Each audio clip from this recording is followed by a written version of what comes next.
On to item 6, discussion and possible action regarding Local 1183 contract tentative agreement from July 1, 2018 to June 30, 2019 from our Human Resources Department. Good evening, Mr. Hutt. Good evening. Jim Hutt, Town Human Resources Director. If I could ask you to take the conversation out into the hallway, I'd be grateful. Thank you.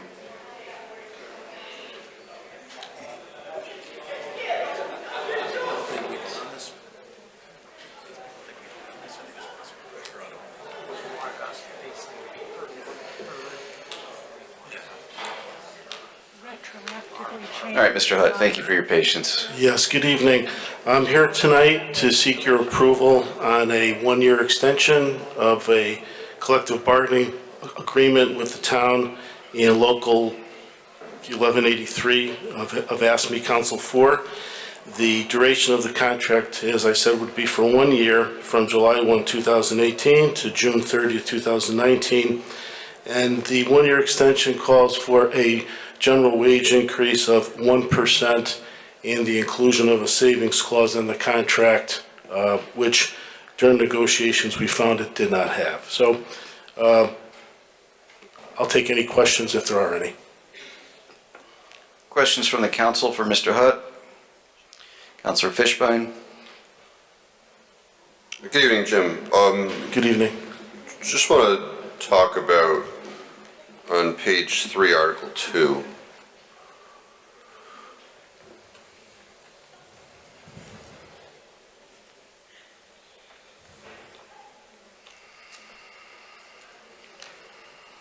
Okay. And has somebody reviewed that language to assure compliance with current law? Yes. And I know where you're coming from. This is on the Janus decision. Yes. And when we were in negotiations, like we've been in negotiations with some of the board units, the mayor units, as well as the town units, when, the decision came out. And both sides proposed language to deal with that issue. And essentially what the town was looking to do was to strike the agency fee language. However, the unions in the Board of Ed as well as the town had their own proposals as well. And so it was decided that rather than, haggle over the language that's unenforceable, if the contract had a savings clause, we would fall upon that as being able to comply with Janus and not have to bargain over the language, because some of the language that the unions are looking for would be increased time. And I'm sure, perhaps since the Janus decision has come out, unions have taken notice and want more face time and want to be able to, represent to employees what they can actually do for them. Because now you can opt out of the union if you'd like. So in light of that, and after talking with Dennis, decided, look, rather than start haggling over, getting into the weeds on the union security clause, we'll adopt, and the union was agreeable to that, a savings clause to preserve not having employees be a member of the union in light of Janus. Okay, so when you say a savings clause is somewhere in this document, certainly nowhere near Article 2. Correct. The savings clause says that if any portion of this document is found to be invalid in the future, it doesn't invalidate the entire document, just that particular portion. Correct. Okay. So how many of the members of this union are lawyers? I don't think there's any. So how is one to figure out when the contract that they are bound by to work for the town says all employees within the bargaining unit shall become and remain members of the union or pay a service fee equal to union dues as a condition of their continued employment, not later than 30 days after their date of hire, which we would agree is not the current law. Correct.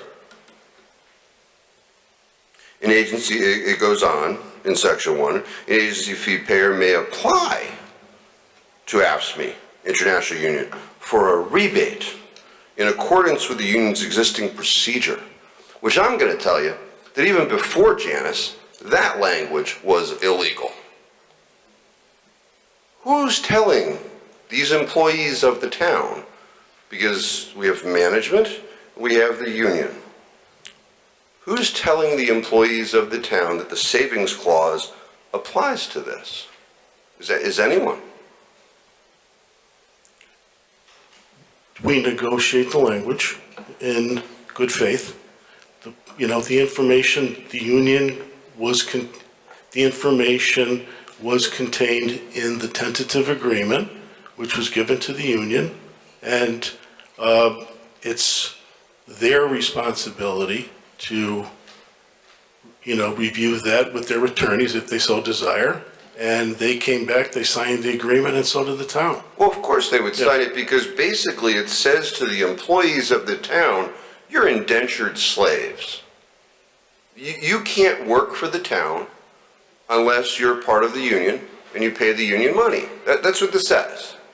So, of course it's to the benefit of the union. They're going to approve that language if management doesn't fight for actual legal language. It's common sense. Well, if the contract says you give me money, even though I'm not entitled to the money, I'd like that language too, if I was the union or I was the recipient of the funds. And I'm just concerned because we go through it. I've been up here like 10 years. We've been going through this, and you would think with a council that has 6 Republicans on it, that someone other than myself would be fighting for legal language.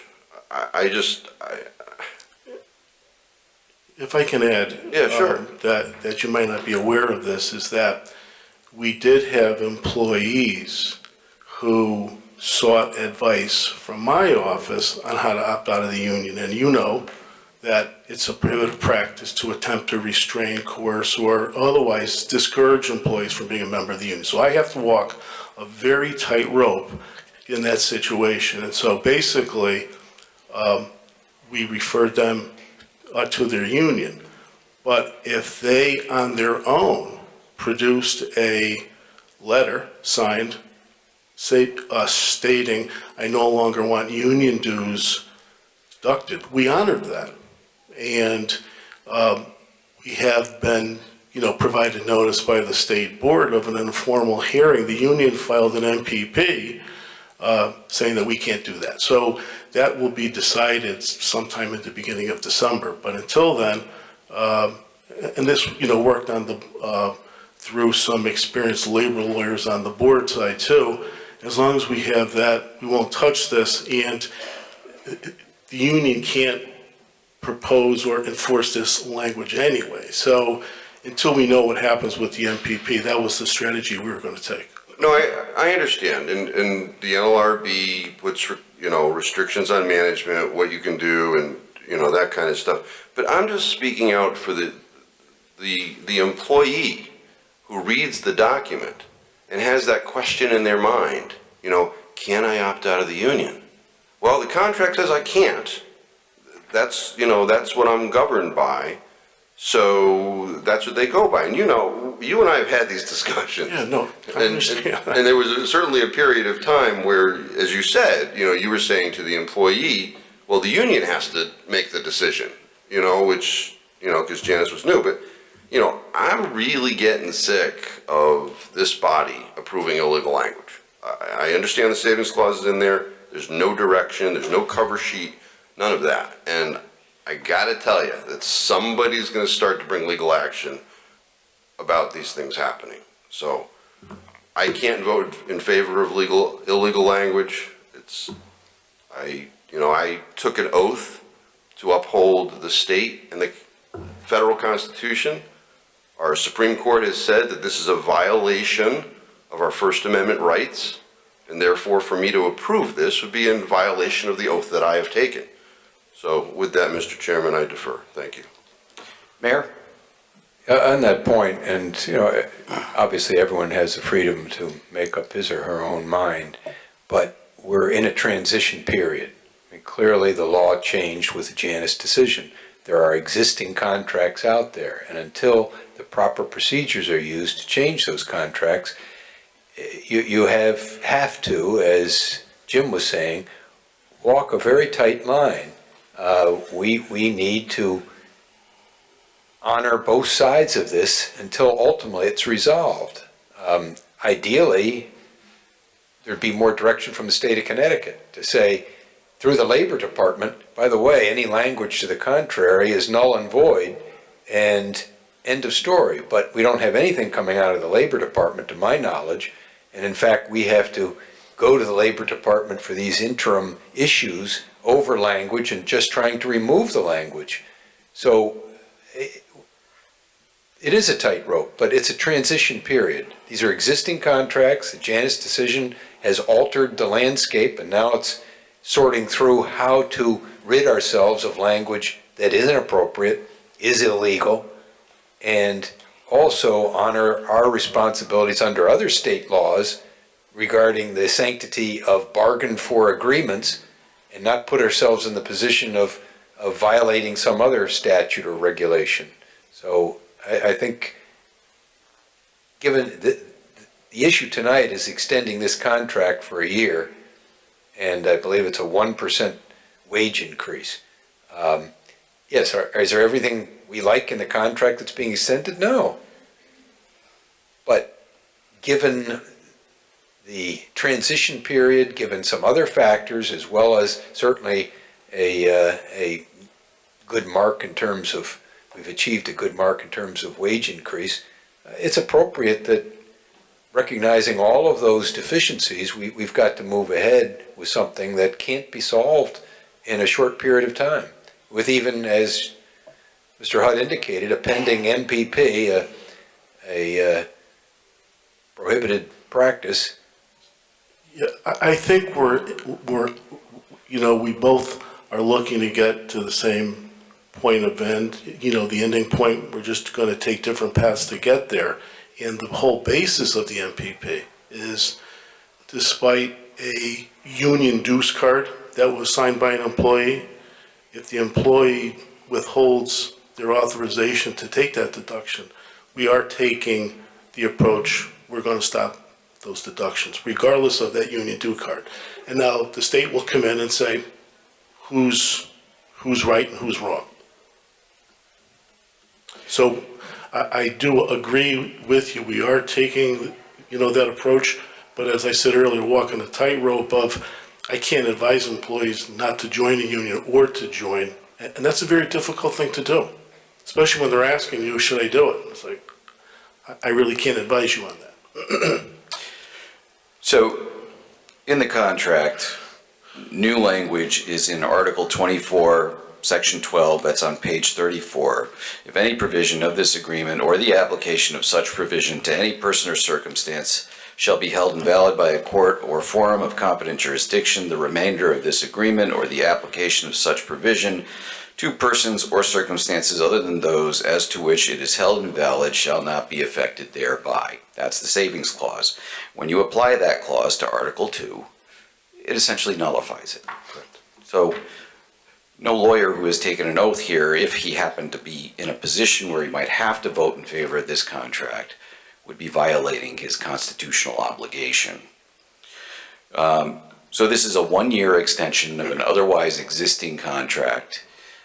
That's correct. And provides for a 1% increase, general wage increase. Is that correct? That's correct. And that's just because it's an extension of the last year of wage increase that's in the contract as it exists. That's correct.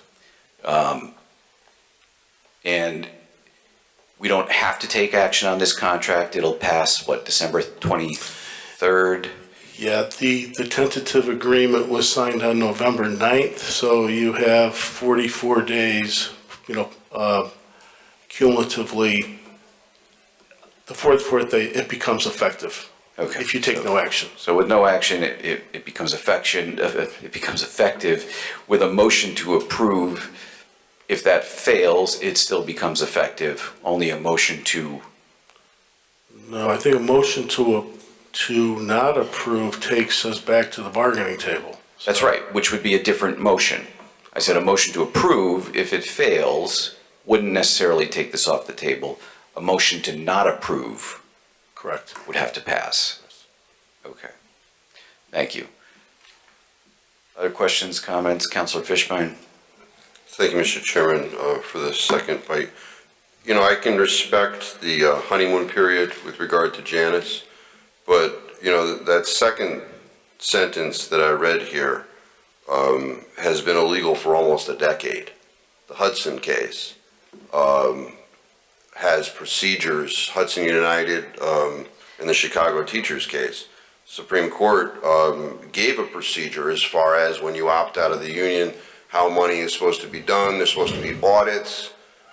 You know, none of that is in here. So that second sentence has been illegal for almost a decade. So I don't, you know, I respect the honeymoon period, but I gotta say, there's a lot of problems with this. You know, I filed a federal lawsuit almost a month ago on an issue surrounding this.